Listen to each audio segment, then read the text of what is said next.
Good morning. You are welcome to the Department of Botany Research Spotlight. Today we have Professor Matthias Chair, to make a presentation. I'll give a brief profile of Professor Matthias Chair. He earned his bachelor's and master's degree program in botany from Ahmadu Bello University, Zaria. He has a PhD in ecology and natural resources from the University of Sao Paulo in Brazil. He has over 100 publications in Q1 journals. He's an editorial board member and active reviewer for several high-impact journals, including Harmful Algae and Science of the Total Environment. He's affiliated with Ahmadu Bello University, the University of Brasilia, the University of Paraíba, the University of Sao Paulo. His expertise spans the molecular ecology of algae and cyanobacteria, aquatic chemistry, plant physiology. His research focuses on bioactive metabolites from cyanobacteria, such as cyanopeptide and cyanotoxins, and the ecological and public health implications. Professor Cha's interdisciplinary work addresses critical environmental issues and advances knowledge in water quality, toxic bloom management, and sustainable biotechnology applications. Please, let's welcome Professor Matthias Chair. Welcome. Thank you. All right, thank you very much for this opportunity. I'm glad I'm here to make this presentation. I won't be wasting much time. I'll go straight into what my talk is about. You see, a lot of time when we discuss what health is and what disasters are, we tend to always think that it should do with maybe volcanoes, earthquakes, and all of that.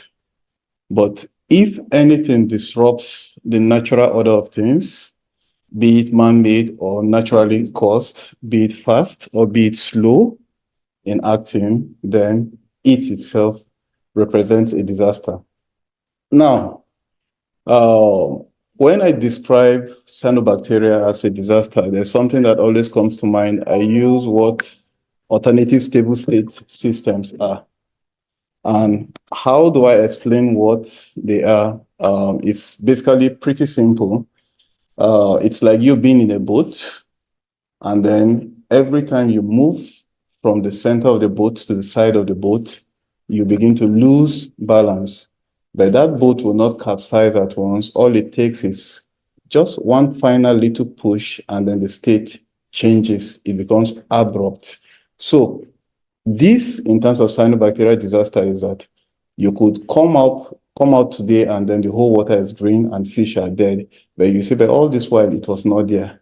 So how did it happen? But the process took a long time, gradually pushing to that alternative state, which is a state of what they call it, disaster itself. So it also gives you that final push of abruptness of what you find in volcanoes, earthquakes, and all of that. But all of these things also have something in common. It means that if you have the right systems in place, you can detect before they happen, and that way you'll be able to prevent the risks to human or wildlife or even the environment as a whole.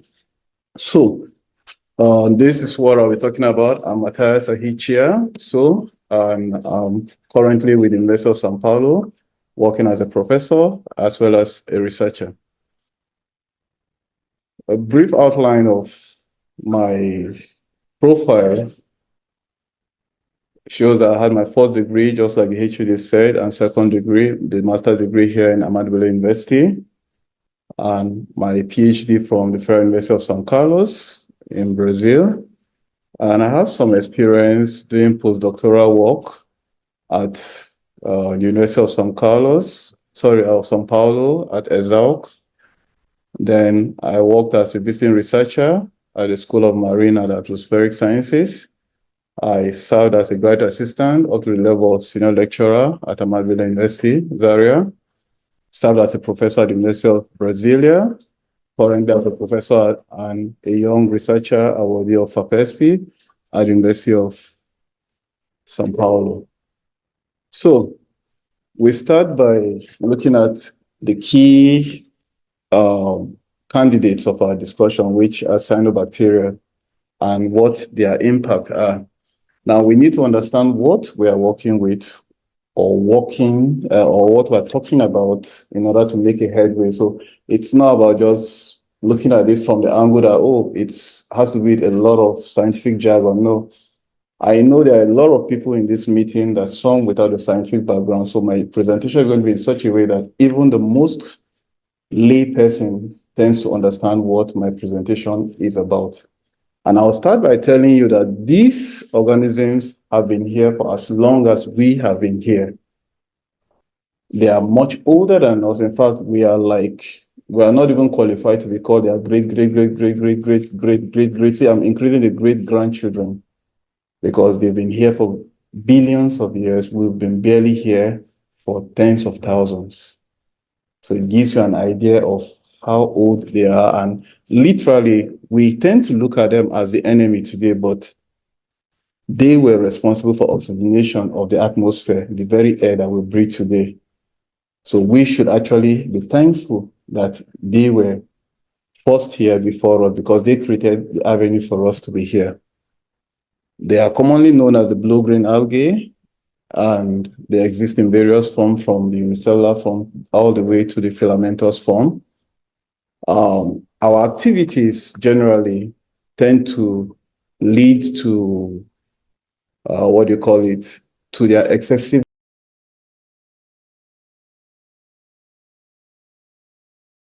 and their in Nigeria. And at least one of the good things we found so far from my presentation is that the risk is real and that the risk is here with us. And we've also shown that, for example, like the last table I was showing demonstrated clearly that water bodies in this part of the world tend to affect, tend to be affected by cyanobacteria beyond the normal levels. And as a result of that, there is a risk of human exposure to that. And our study in Zaria, sorry, I'm trying to get the right window to show. Where is Keynote? Yeah, here you are. Yeah, so sorry. All right, so I think we can all see my screen. So I'll go back to my presentation mode. All right, so looking at this table here, one of the things that you will see is that if you go to the row on the first column of parameters, you see total microsystems in 2013. You will observe that all the reservoirs had significant levels of microsystems. And then if you check the last row, which has to do with 2008 levels, you see that for all the water bodies, just within a period of 5 years, you saw that at least the levels were that the problem we're facing is growing. And you may feel that why is the problem growing? The problem is growing simply because we have increasing population rates. So as long as our populations are increasing, the pressure on the scarce resources we have will continue to increase. And one of the scarcest resources on earth is clean, fresh water. And the battles of the future are going to be fought over who has access to clean water. And some of these battles are already taking place in Nigeria. Now, and the easiest to point out is that of climate change and herdsmen. Now, as long as the northern part keeps getting drier, they are forced to move down south to access more vegetation. But then down south, you also have farmers that also need their farmlands to farm. So you see, you may not look at it directly, you may be looking at the symptoms, not looking at the core problem. The core problem is that our environment is getting drier, and as desertification increases, what happens? The livestock has to be fed and these cattle rearers will have to move to where they need to have access to good vegetation. And that tells you that we have to begin to look at it critically from the angle that as you move with these cattle, sometimes they don't really care the quality of water these animals drink. Now, if you are in Zaria, for example, and you know where Graceland is, there are two parts in Graceland that a lot of waste is dumped. And if you go to these two parts, you find that these two parts have a lot of cattle that are kept there. So at the end of every day, the cattle come back there to pass the night and drink from that source. So these environments also will have isolated cyanobacteria from some of these water bodies. So it tells you that, and that's why I said something that if you thought I showed you fish, that you say you don't eat fish, that you eat only cow meat or beef or whatever you call it, then you are not as safe as you think, because the animals also drink from these sources and these compounds accumulate in their bodies. And I say, if you say you eat chicken, no, I don't stress myself with the cows or the fish and all that. You've forgotten that the feed is constituted based on what? Plant materials. And there is enough data to show that these compounds also accumulate in crops and their seeds. So it means you are simply feeding the animals, poisoning them so that you can eat the poison later. That is what this data is telling you, because this water from these water bodies is used for irrigation farming. So you see, if you don't manage the disaster that comes from these water bodies, it's telling you that there is going to be a serious problem in years to come. You say, but I don't really believe this is so abstract and all that. Ask yourself today, if you look around, don't you have higher cases of cancers? A lot of cases that you can't even explain where these cases are coming from. You'll be like, no, I do everything. I don't microwave in plastic. I don't even use microwave. So why should I force it? Why should I have cancer? But you still have to eat and drink, because one of our characteristics as living is that we must eat, we must drink, and we must excrete. You may say, no, but in my house, I don't drink any water. I drink only water that is from my borehole.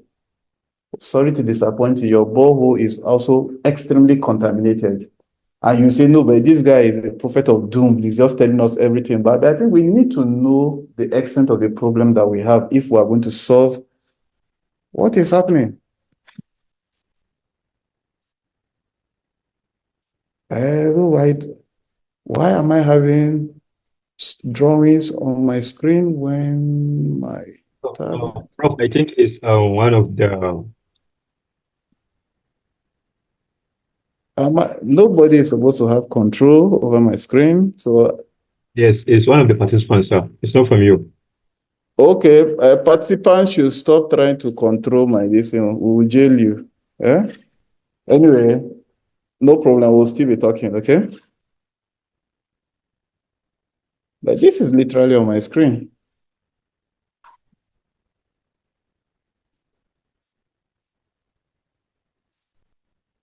Which function is that? Okay, I come on. think it's the whiteboard function. You have Okay. to it, sir. Sorry, just a sec. Let me try to resolve this white balance function. Is it under annotate? Sorry, let someone help me resolve it. Just a sec. I'll be right back. Is it this here? I can see it. This function. Ah, I see. Could use it. All right. Yeah. Thank you very much. Some few dots. Okay. It's back here. Oh, okay. I think it's fair enough now. We should be able to move on so that we don't spend so much time trying to resolve this. So,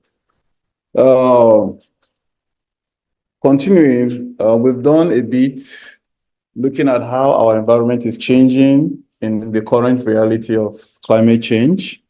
And the work moves from the most basic to as far as employing advanced molecular tools from metagenomics, metatranscriptomics, and all of that. And one thing we've come to agree is that climate change is just a part of global change. And when you talk about global change, you're talking about planetary, indicators and their boundaries. And when you say what are they, you're talking simply looking at, you're monitoring things that, I'll talk from the scientific part. Now looking at how different compounds or activities of ours are changing the environment. And to what extent are these activities permitted? So beyond a particular safe limit, once we exceed that limit, then we enter a phase of a lot of uncertainties. So that is what the planetary boundaries stand for. So, for example, I'll give you the simplest ones. We'll look at the level of nitrogen in the environment or the level of CO2 in the atmosphere. Now, nitrogen levels have been exceeded several times because of the discovery that we could fix atmospheric nitrogen and turn it to fertilizer. That singular discovery messed up the whole earth. Because one thing that we don't understand is that today, if you look at integrated farming systems, today ecologists are beginning to show that you can actually have integrated farming system with less input, still have high yield that are comparable to those of high input.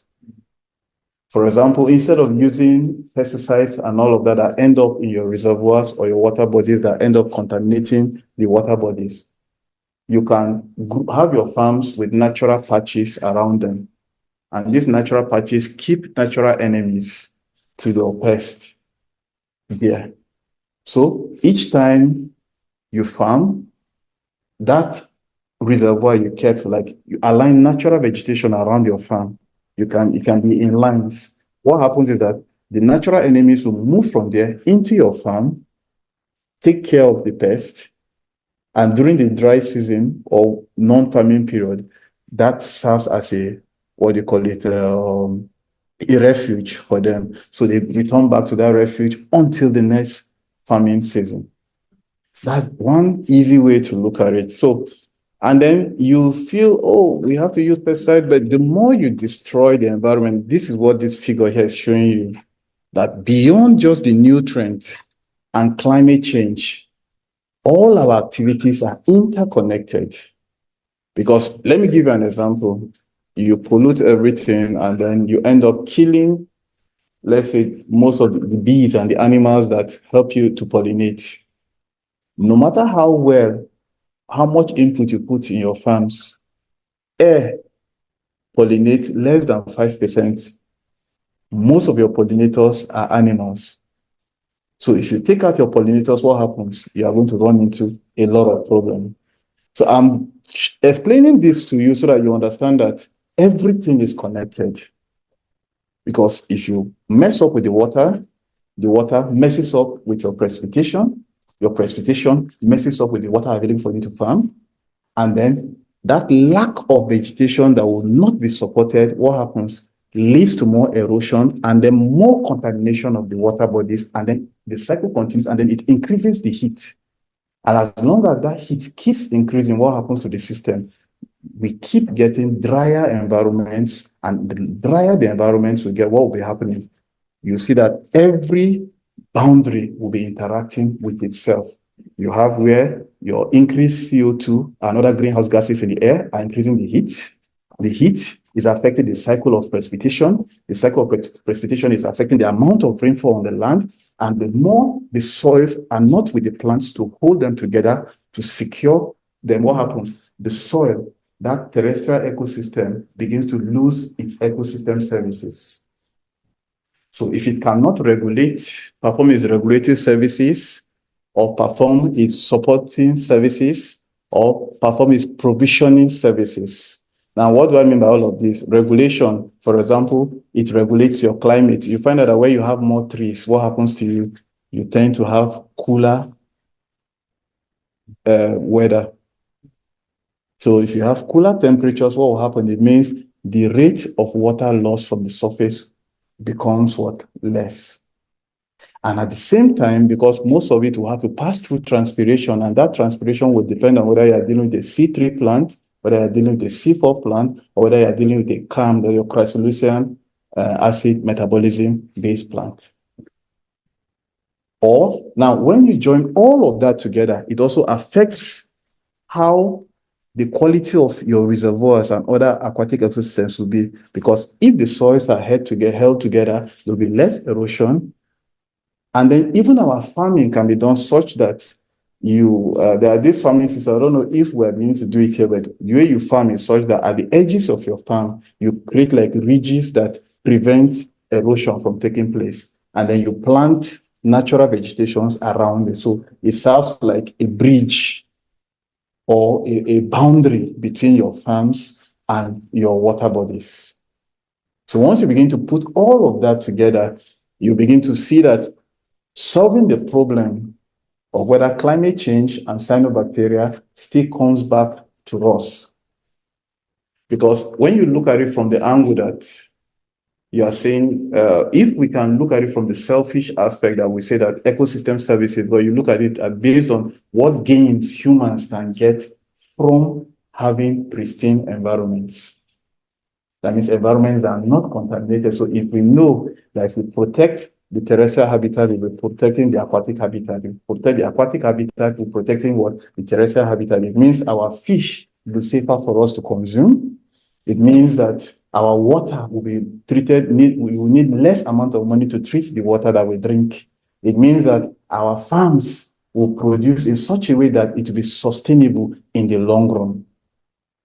So all of this tells you that we have everything interconnected. So as long as we keep exceeding the boundaries and the limits to which, whether the levels of greenhouse gases, nitrogen, deforestation, increase human use of lands, as long as all of these uncertainties keeps increasing, then we will need very robust algorithms, models to begin to put our efforts together to understand to what extent each of our activities are affecting our environment.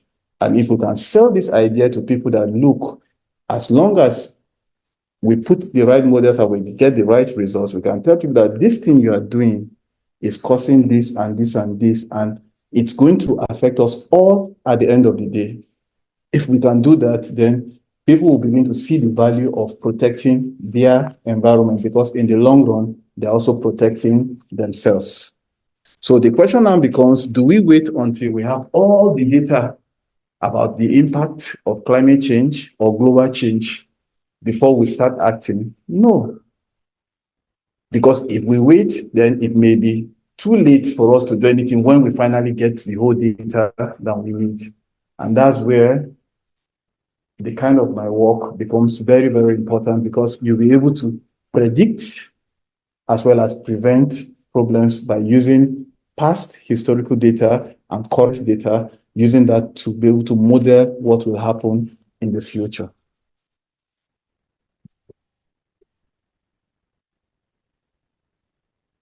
So here, this introduces us to machine learning models.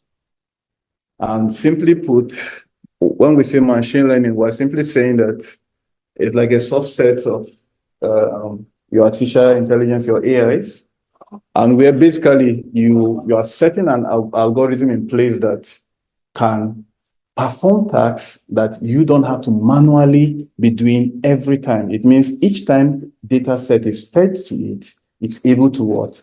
Analyze it and give you an output. So unlike traditional programming where developers will have to write specific instructions for each thing to work, this does not play out when it comes to machine learning. So basically, you start from the very traditional way we start.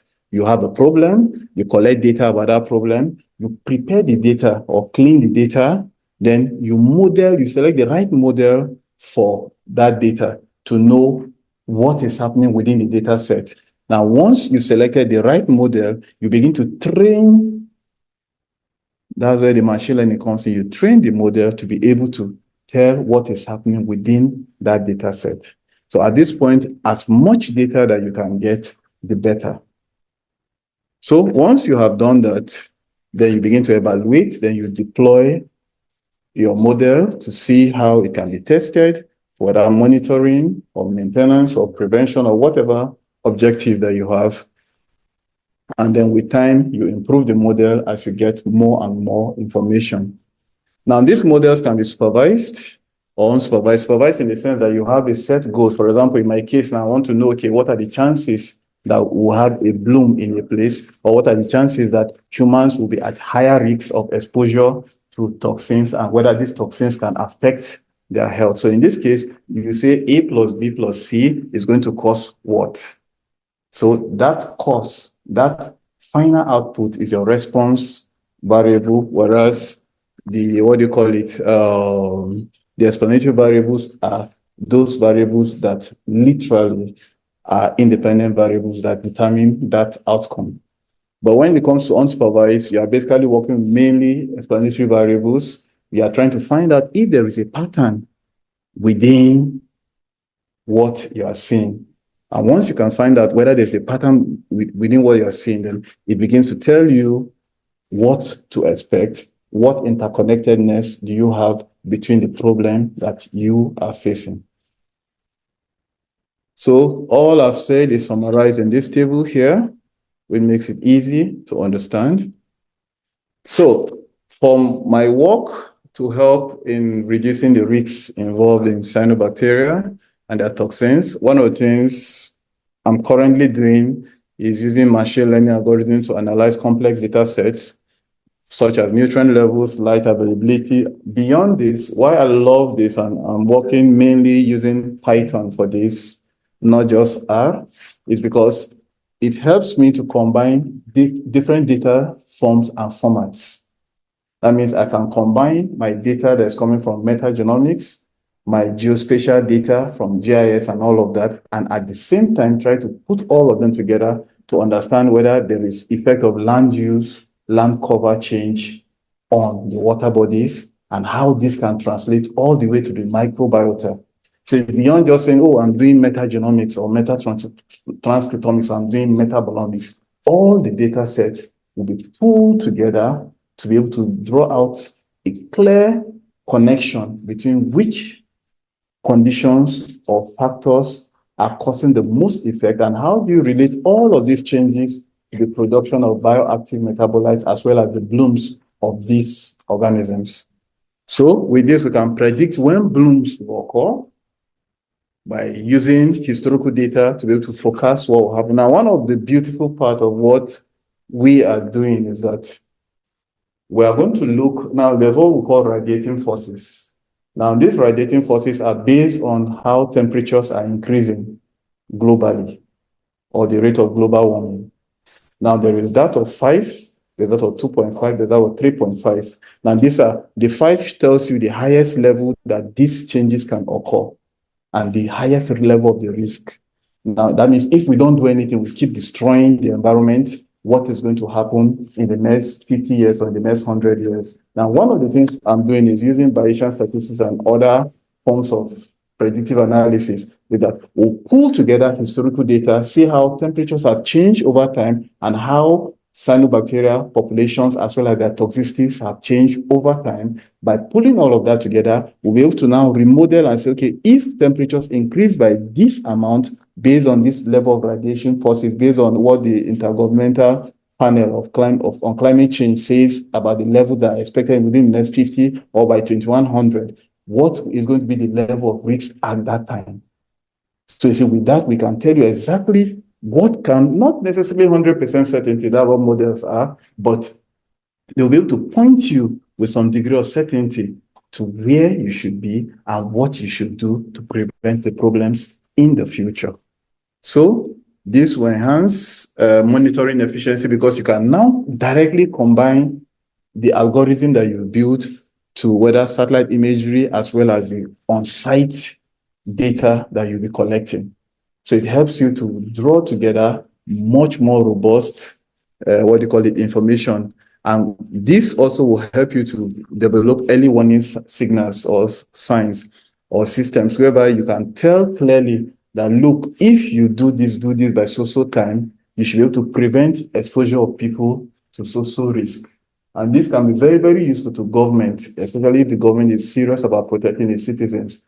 By deploying this, especially in the major water bodies that supply the major parts of the population, then you'll be saving a lot of lives by using these algorithms.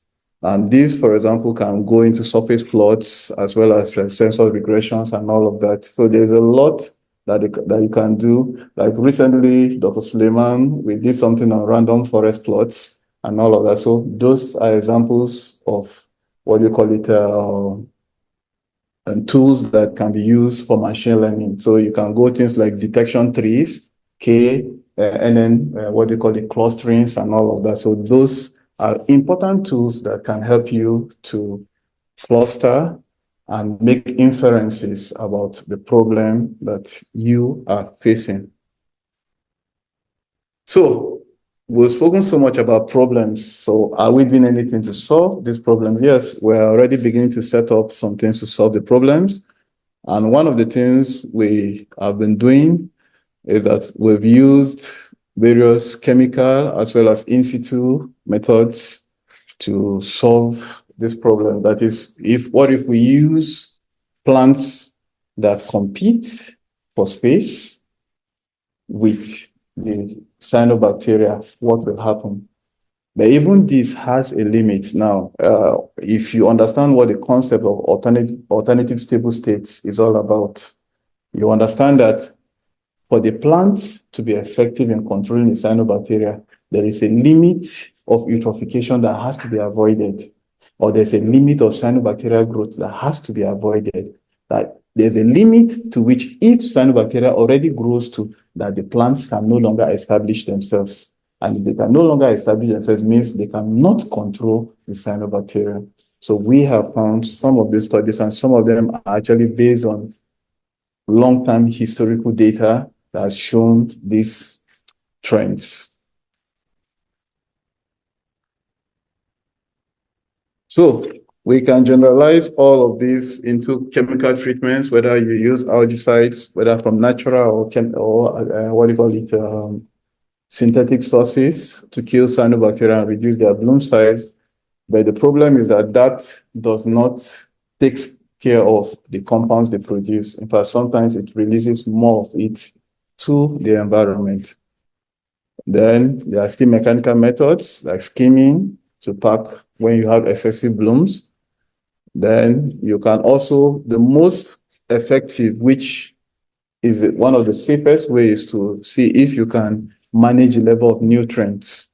If you can limit the level of nutrients, if you can build around, you can improve riparian vegetation around these water bodies, it means you also reduce the amount of nutrients that get into the water body. Remember, I was talking about vegetation in terrestrial habitats, and I was saying that if you destroy the natural vegetation, because let's say I have so much money and I want to build an estate, so I buy a forest, I cut down everything without thinking about the impact that will have on the environment. And let's say I have a very big water body near that my estate, and that water body services the whole community. What happens? I destroy that vegetation. After destroying, that means what holds the soil together, the integrity of the soil together, I take out by destroying that vegetation. So what will I do? I'll end up preventing normally the nutrients that should have been fixed and kept within the plant biomass would no longer be there to do that. The microbial communities within the soil will help to do all the fixing and all of that. And what happens? Sorry, comments will pop up, so get used to it. So as long as these communities are there, they will keep pushing and pushing and pushing a lot of these nutrients into the environment. And that will continue to increase the problem of nutrient enrichment or eutrophication, and that will increase the problem of your cyanobacteria. So one of the best things to do is to have regular monitoring of the water bodies, because when you can monitor, you can get real-time data. It means you can predict and then you can prevent the problem.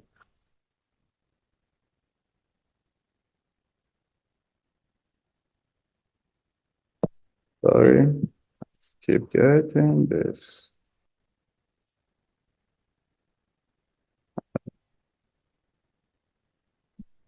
You guys, just a second. Yeah, so I'm back to my pointer.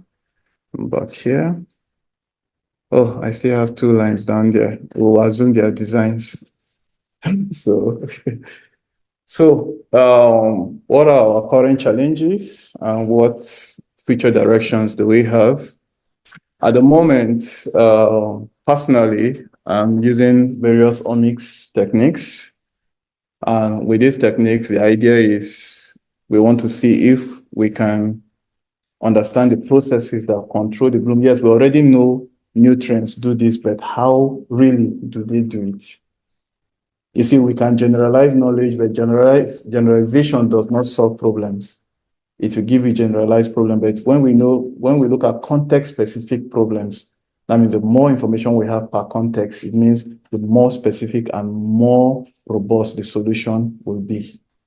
So by using these techniques, we tend to understand that, and I'm happy because our project is extending beyond Brazil to include water bodies in Nigeria. So that means we'll build within the next few years enough data from Nigeria as well, and at least provide enough information for us to begin to have a policy framework and direction for the country. Because whether we like it or not, we all have family, we all have ourselves here. So if we don't take care of that, then where else do we go to? So this will be very, very important. Sorry, everyone, it seems like the board has its own mind. It's doing something that I don't understand. Ogamusti, is there something? Sorry, everyone, trying to not get what is going on. If it seems like the screen resolution increased on its own, for which I don't know why.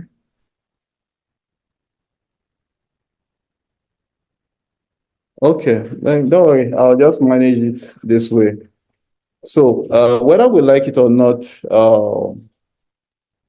this problem is beyond just looking at it from a local level, like a Nigerian problem. It has to be looked at from local, regional, as well as a global perspective, because we appreciate the fact that water is more connected than we thought in the past. And because we know water is more connected, it means that solving our problem just in Nigeria will not solve the problem of the water that is coming through, whether River Niger or whether through River Benue from the other neighboring countries. So it means if your neighbors contaminate their water, it also affects you. It's just like you using your septic tank in your house and you do all your business. These days it's so crazy. I don't know who taught us how to damage and kill ourselves anymore. And what do? We so connect our septic tanks that even the water we bathe with, all the shampoos, everything also ends up in the septic. In those days, it used to flow out. Now it goes into the same septic tanks. We ease ourselves all there. And then we forget that the septic tank is connected to our water table. And then you now pump your water in your GP tank and you're so happy. You just go and fetch the water. I'm only drinking borehole water. I don't drink. In fact, the person drinking pure water is better than you because you're drinking a lot of poison. And now think about it this way. It's not just you. Your neighbors also have a well. They also have a septic system. So by the time you begin to see, you see that all of you are doing adache of poisoning. So you are all contributing to the long-term problem. So if you are asking why the problem is increasing, we are part of the problem. And you say, but why am I talking about groundwater? How does groundwater connect to lakes and reservoirs? But we forget that the water is literally connected. Every water body you find belongs to a watershed. So if every water you see belongs to a watershed, it means that even that your septic is or a river or a stream somewhere. So if you contaminate it, it means that spring water Swan tells you it's pure spring water may not be as pure as you are thinking if they don't pass it through reverse osmosis and all that to make it cleaner. So our problems are neither just local or regional, they are global, and every stakeholder must be engaged to solve this problem. So thank you very much for your attention.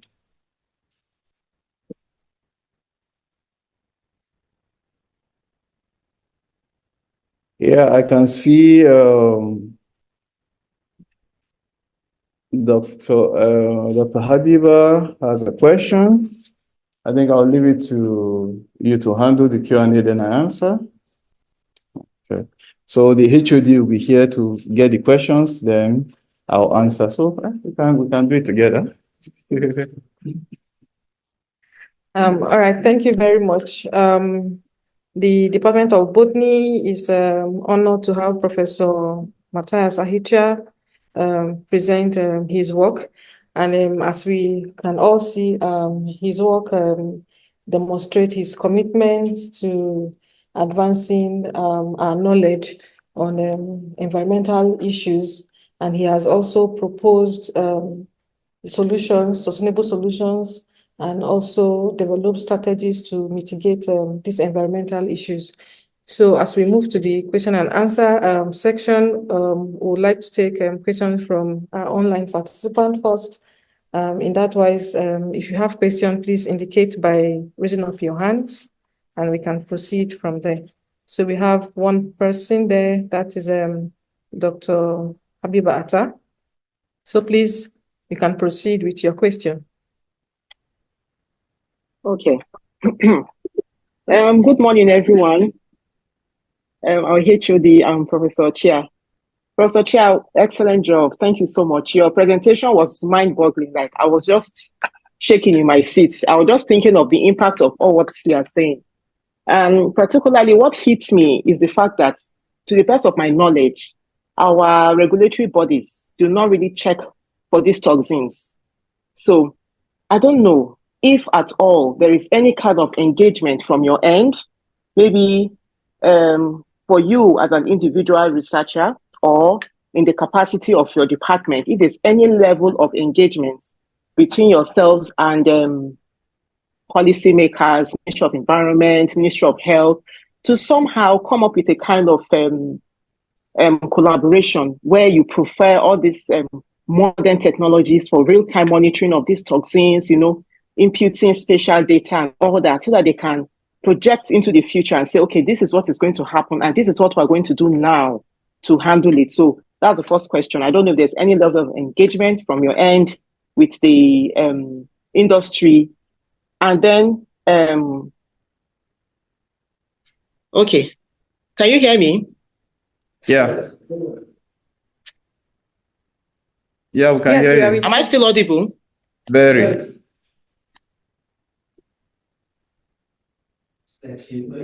You can hear us. If you can hear us, we are currently at Am I still audible? Very. You are. Okay, can you still hear me? Yes, we can. Okay, so that's the first question. And Okay.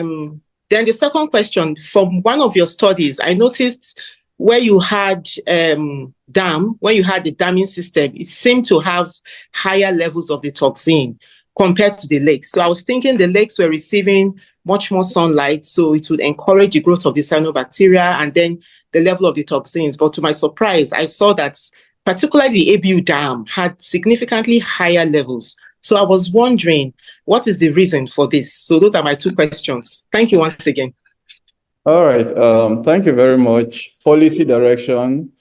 We are actually literally, I had a talk in December.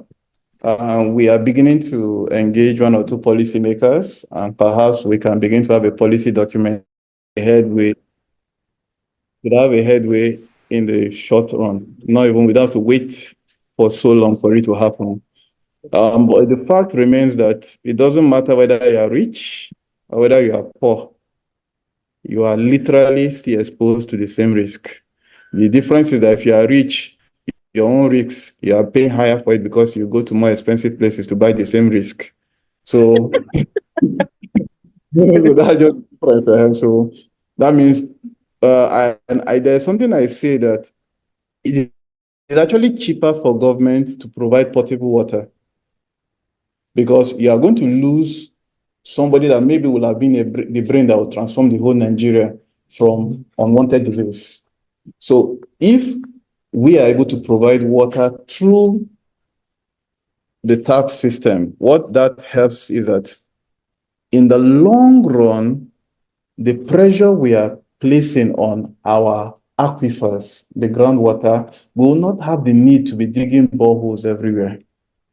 And if you understand the concept of resource depletion zone, I don't know if we understand that, but what it simply means is that as I keep using a resource, around me, that resource will be reducing. So you are creating a zone of depletion. So the more boreholes you have in your area, what happens? Every borehole will be reducing the water. And discover that the more boreholes you are having in the area, the boreholes or the wells become drier much faster than you understand. So the same thing happens whether you're looking at plants on land, whether plants in water. So if the government go, and I tell people that we are a species out of all the species on Earth, we are what we call ecosystem engineers, the same way a beaver is. So when I say something, it looks strange. Why you classify us like one of the species? But we're actually one of the species. You understand? Because a beaver creates a dam, and that dam creates ecosystem for other organisms. So we as ecosystem engineers, just that we are ecosystem engineers that are very disruptive. So but if we can channel this more to the lakes and reservoirs for water supply, it means that it will help us to reduce other pressures on our aquifers, since we know that all the waters are interconnected, and that will also reduce the level of contamination. That means we have to also change even how we design our septic systems. So it's better these septic systems are collected in a place and treated. So that saves us in the long run. So, Professor Alamu, you can go ahead, sir. Sorry, the second question about the dams. The dam, okay, good. There is something I said earlier on when I showed a map in Brazil and several reservoirs having different levels of whether toxins or cyanobacteria and all of that. And what literally I was showing there, and I explained that landscape itself, beyond what you do with your farms, or let's say access to sunlight and all of that, the landscape itself, the nature of the bedrock material, the geochemistry of that landscape itself, unless we study to know whether the soil is rich naturally in phosphate-based compounds or rocks and all of that, that's when we'll know why it is encouraging higher levels of toxins than in other places. Now, take note, those other lakes sometimes are greener or more blue-greenish than the reservoir. But then another thing again, the timing when we collected our samples, it could have been that ABU had just finished a bloom. And because it just finished a bloom, it had higher levels. While the other water bodies may have finished theirs for much longer and they had higher degradation of the toxins. So there are several levels of explanations that can be given to understand exactly what is responsible for what you observed. Is that okay? All right. So, Professor Lamu, go ahead, sir. Thank you, Prof. All right. Oh, okay. Good morning, Professor Matthias. Good morning, Prof. I hope I'm audible, sir. Excellently. Oh, great. So thank you for your presentation. Of course, it was mind opening for me.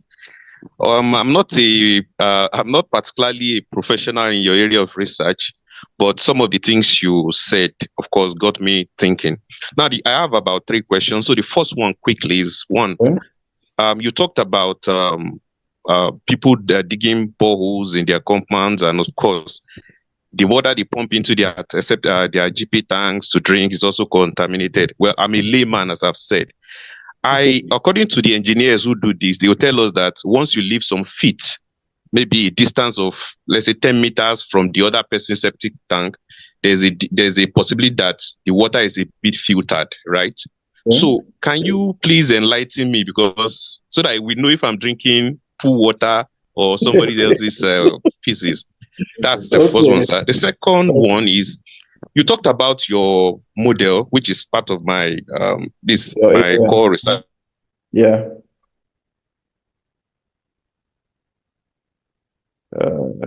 I hope Starlink has not struck us. Okay, I think it's from his side. Okay, let's wait a bit for him. Suleiman, give me a pen, a paper. And... Hello, sir. Can you see me? Oh, yes, now I can hear you. Yeah, Great, sir. The last part was when you started talking about model development. Oh, great. So I want to find out that you talked about the types of models, supervised, unsupervised model. In Yes. your studies, which of these models did you use? Okay. Is it the supervised or unsupervised? Then I also want to know, what's the rough estimate of the data sets that you used? What is the training data set and also the validation data set? Then recently, I'm working with a PhD student on personalized health care delivery using using radiological images and genome sequence. Now, one thing, of course, is something we're just venturing into. I'm not conversant with genome sequence data.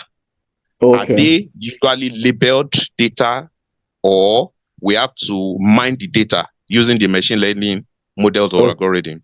Okay. So those are my questions, sir. All right. So I'll start from down up so that I don't forget. So first, molecular data, it depends on whether you tag before running and making your libraries. And even at that, it depends on whether it is de novo or whether you're working with already given templates in terms of the genome of a known organism. So that will boil down to what you are working, but I always love to use de novo. That means I try to increase sequencing depth as much as possible. And that helps us to find out things that may not or may have been omitted in the past. So that's our direction. But one of the things we try to do to help the process is that, like for us, we go through the traditional methods. We try to identify which organisms are in our samples, even before running the molecular aspect. So that way, we already have an idea of what to expect. So it kind of like it increases our precision of what to get. And when we deal with field samples based on what we also found from microscopy, it also helps us to have a gauge of the sequencing depth. So that at the end of the day, you are going to mine that data specifically. That's why there are specific pipelines that are already available. And most of these pipelines are based on Python. So you can use that and it will help to work. You don't need to worry so much, but the issue now is you need a platform that can combine the data from various sources. And that's why I moved away, if I was not doing traditional statistics, from R to Python, because Python actually allows you to have that interconnection with other packages. For me, I'm using a supervised model, and that's for the second question. And the supervised model in the sense that my target is very simple.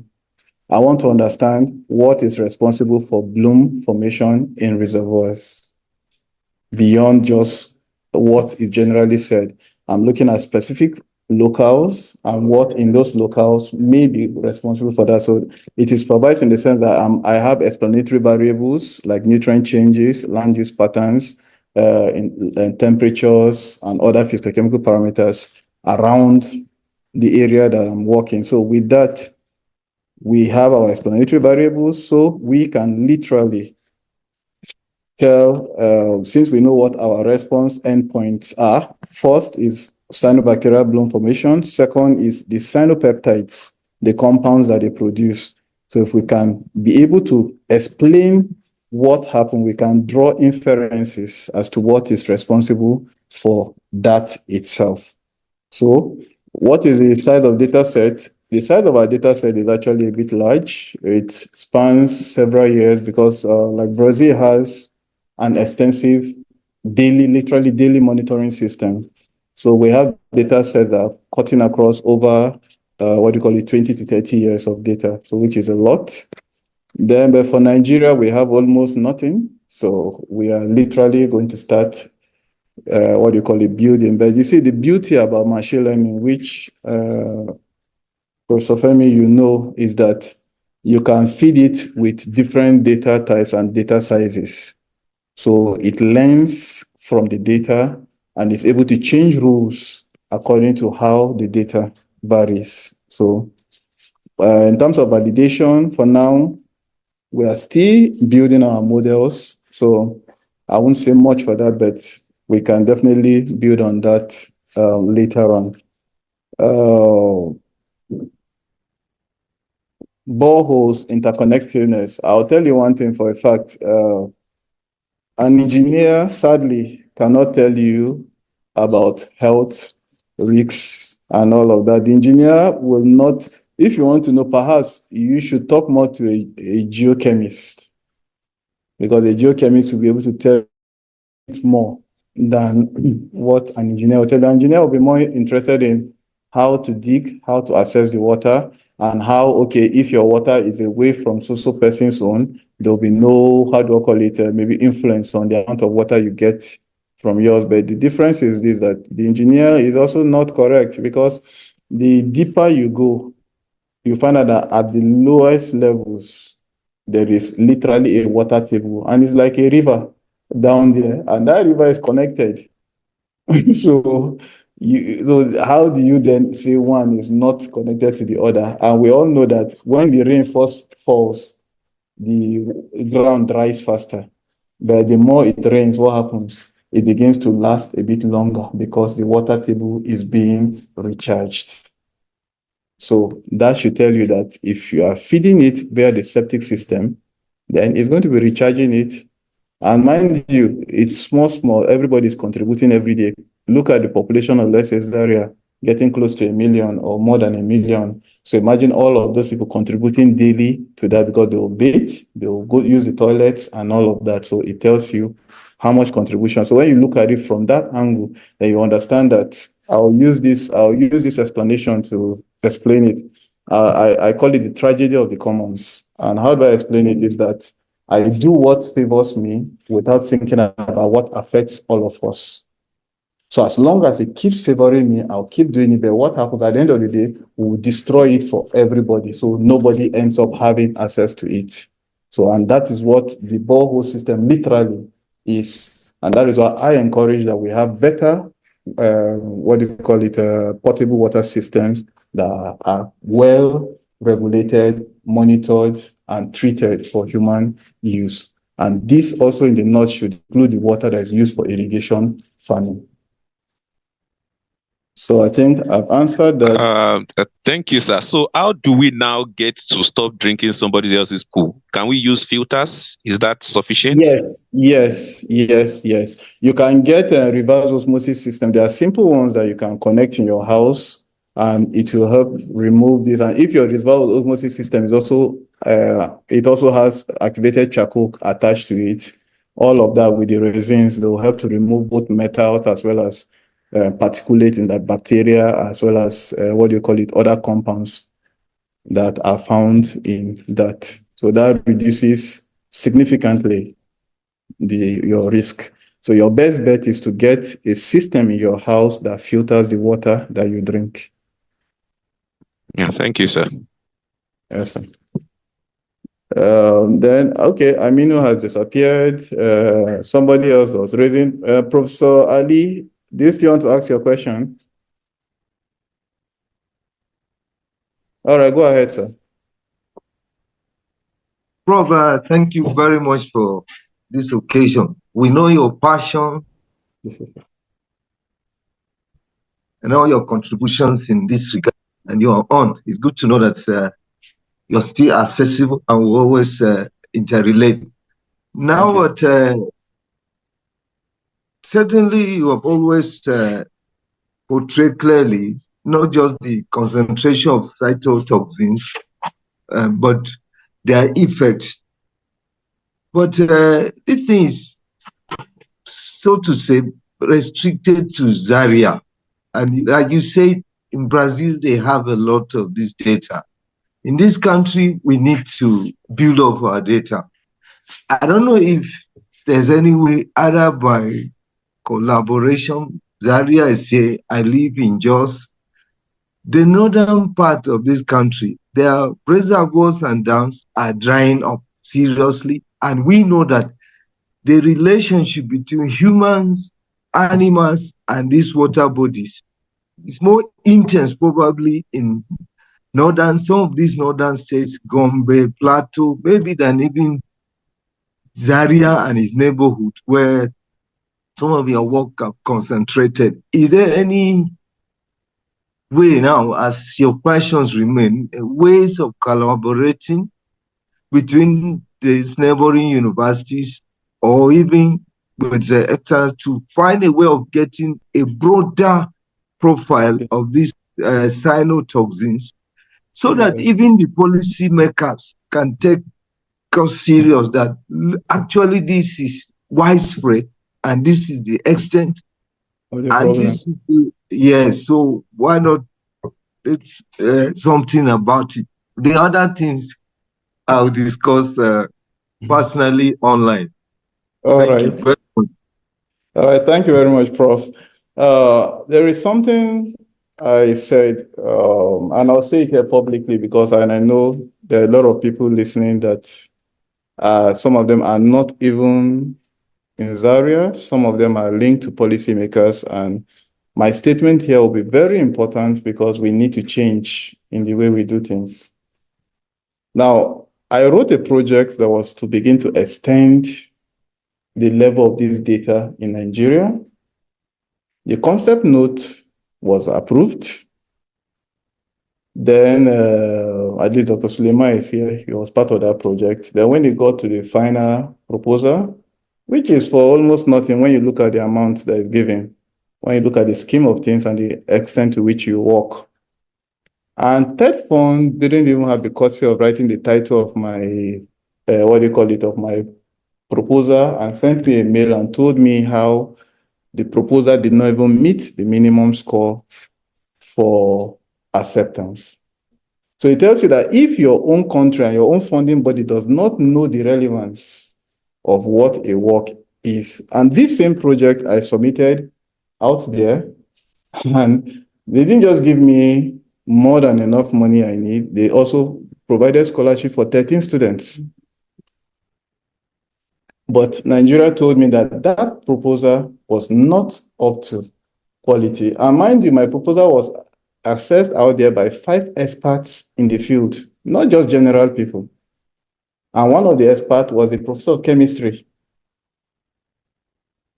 And yet it was approved because the proposal is such that the 5 people must approve it for it to be accepted. If one says no, it will not be approved. So it tells us that we need a more transparent system of evaluation of projects, and I should not have to know somebody for me to tell the person to influence something for me to get access to something that will save also the person's life that is trying to stonewall it. And that's why I'm saying this here, so that we need to change. We need to look at things from a broader perspective. And that's why I talked about the tragedy of the commons. It should not be only when it just favors me, but when it favors the whole collective. It means we'll create a sustainable future for all of us as a people. So that's one thing. So, Prof, I'm always, anybody that knows me, I'm always talking about collaboration. You can rarely talk with me for more than 30 minutes without me mentioning something about collaboration. There is nobody here that will ever say that you've approached me, whether you insulted me the previous day and I turned you down when it comes to collaboration. Because at the end of the day, the data can save my father, it can save my mother, it can save your relative, it can save your child tomorrow. And if we can create a more enabling environment for everybody, I think that is what we need as a people. But sadly, I don't know if our problem of vested interest is going to be slowed down anytime soon. But I pray that maybe somebody here that is listening to us can allow us to begin to talk to policymakers, at least develop a framework that is of more national interest than our personal interest. Then we can begin to safeguard for ourselves. So, and as a way of contributing to this, Prof, is the reason why the water bodies I'm sampling at least are going to cover Kano, Abuja, Zaria, Ilorin, I think Lokoja. So I'm beginning to touch more areas. So that way we can begin to get more data and have a better understanding. I would love to have the opportunity to literally, even from this year, begin to sample the whole country. If we are serious about this, and we have the money, we are budgeting over 900 billion under third fund that is not defined what it is going to be used for.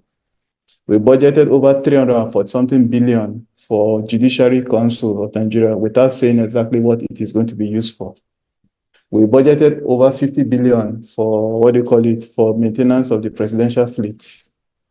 Yes, and so I'm making this statement not because I'm trying to attack anybody, but I'm trying to tell you that our priorities must be correct. Because even if you are rich, how many of you can buy the water you are drinking, import the vegetables you cook in your house? Can you even import the air? Mind you, some of these compounds are airborne. So you can go to a swimming pool or Jabi Lake to relax, and you are still inhaling it as aerosols. So you see, at the end of the day, you are not as safe as you think you are. Because maybe in the presidency, they may be importing everything for the sake of security. But I doubt if the ministers in the country can import up to the last dot of what they cook in their houses. They'll just get me from very good farms. Let it look, they have very juicy looking tomato. That will be so nice, but well poisoned still. So, and how many ministers do you have in the country? How many governors? Put all of them together with the politicians. You discover that they are even less than 1% of the population. So what happens to 99.9% of the population? So that tells you the gravity and the enormity of the problem. So I don't know if there is any other question anyone else has to ask. I'll also ask for the physical people present here. I have Dr. Rewan. Prof, I thought I saw your hand. Okay, then let's hear from Professor. Okay, one hand is raised here, but sorry, I'll hear first from Professor Dongora, then I'll cover. Okay, Isa Abubakar, go ahead. Okay, thank you very much, sir, for this your wonderful presentation, actually. Am I audible enough, sir? Yes, you are. Okay, so thank you very much for this wonderful presentation. You have actually done justice to the topic. So educative. And even though first I should have commended our HOD for organizing such kind of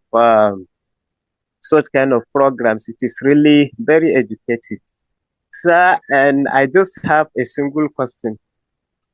So, as an individual, sir, what can I do to protect myself or to reduce the negative impact of exposure to such kind of cyanobacteria, sir? Okay, As an individual. I'll tell you what you can do as an individual.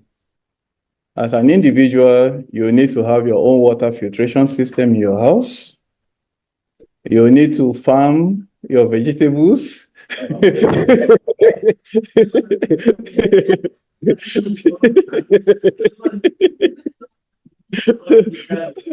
So I'm sure, Isa, you get the point I'm making. So the point I'm making that even me, what I do is I pray and I eat and drink. And that is why I'm very interested in having this policy put forward, because the earliest we can begin to solve the problem, the better. Because you see, these things are chronic. So that means it may not affect you today, but it could affect you in 10 years' time or in 20 years' time. So if we can begin to hit the brakes today, it allows your system to purge out and heal itself over time. So it protects us, it protects our children, it protects their children's children. So it's not just for us, but if we can start controlling it today, then we can ensure that the future of our children is safe. So basically, the point is that it's a bit tricky, it's a bit difficult to resolve, but it can be resolved. And that's why it's a problem that should be collectively resolved, not just a problem that an individual can solve. Professor Jaffet, you can go ahead.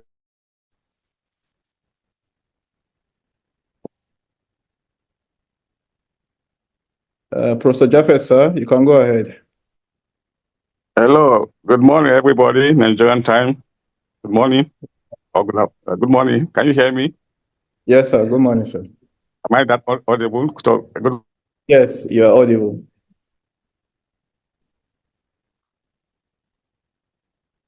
You're audible, sir. We can hear you.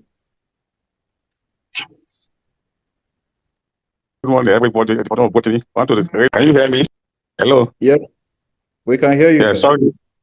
sorry. I'm actually using my phone. A call came in and I had to cut it off. Okay. I'm actually on transit to Mauritius, and when the HOD advertised this, I said this is a very good innovation. I will try and link up. I just want to make a general comment. My own is a very general comment, especially have to do with Professor Ali's comment. If you say we're going to wait for some large funding, can wait till the kingdom come. At least Professor Shell has highlighted the peculiarity with our country. I just want to advise researchers. So, me right now, I'm at the tail end. I used to say that even though I'm not making impact in research, but my students, like Professor Share and other people, they're making us proud. But my advice is that we should be waiting for this large funding. It's very, very unfortunate, actually. Like recently in a occasion organized by the department, I actually advised us ethically, even, in Nigeria, we are disadvantaged. You see lecturers, researchers using their own private money to fund research, which is not supposed to be. But be that as it may, my advice is that we should not be waiting for intervention, because we know the nature of our country. Professor Ali, if you want to listen to me, at least he has highlighted some gap.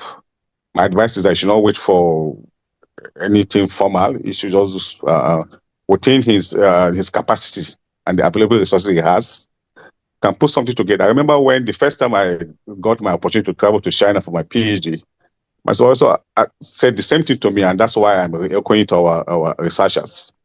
We are a developing country. You can innovate. You can use just a little innovation before you make a high impact.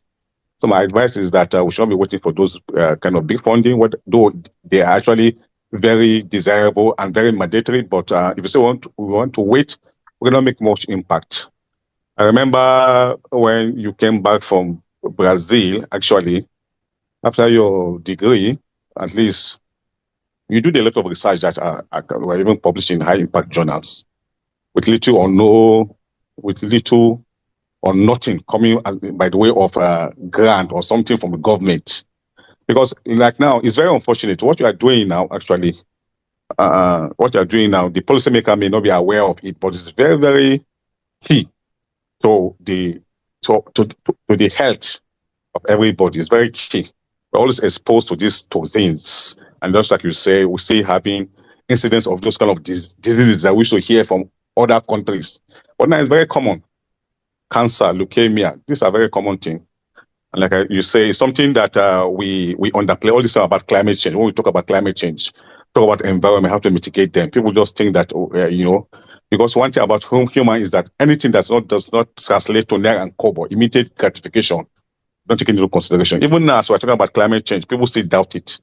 Talk about global warming, people still doubt it. That's the problem. But it should not discourage us. So my advice to us as researchers is that we will not be discouraged.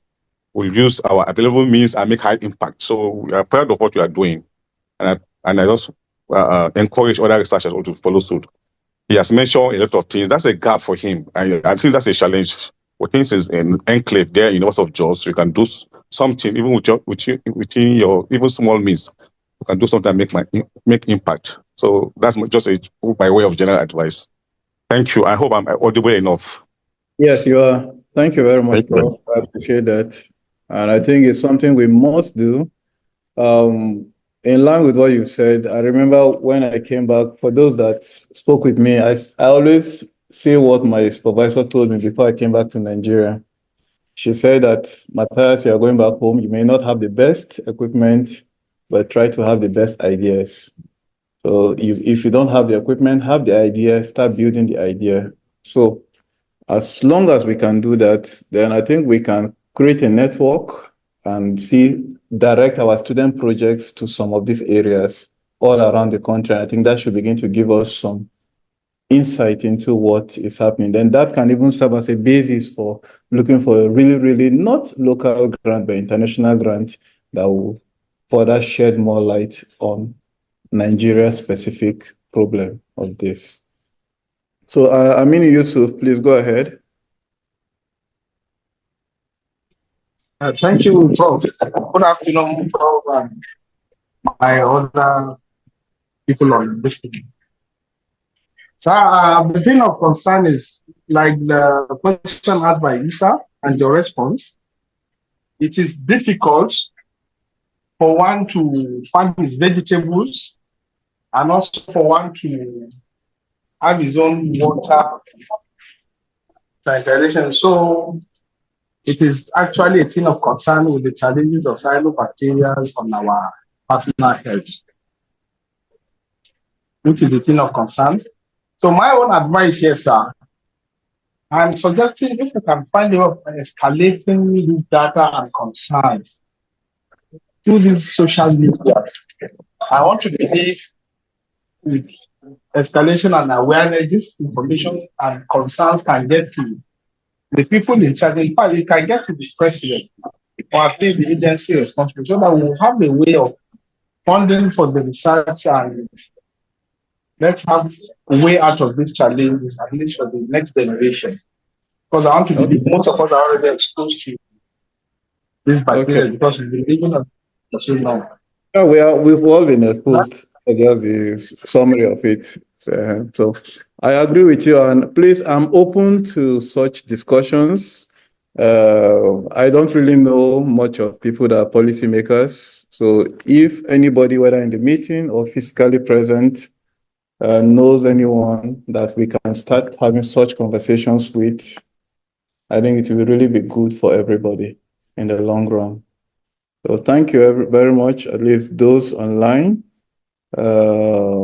I think there is no more question from the online people. So we thank you for your time. I think the HOD can say bye.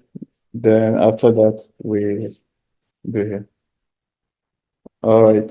So, sorry, HOD. It's not easy to be HOD. All right. Thank you very much for your interest in Professor Matthias' work. I encourage you to explore his publications, and you can also reach him personally if you're in for collaborations. This is the first series for Botany Research Spotlight emanating from Department of Botany, Ahmadu Bello University, Zaria. We also encourage you to join us next month on the 7th of February for yet another Botany Research Spotlight. Thank you very much for your interest, and we wish you a great day. All right, bye everyone. See you some other time.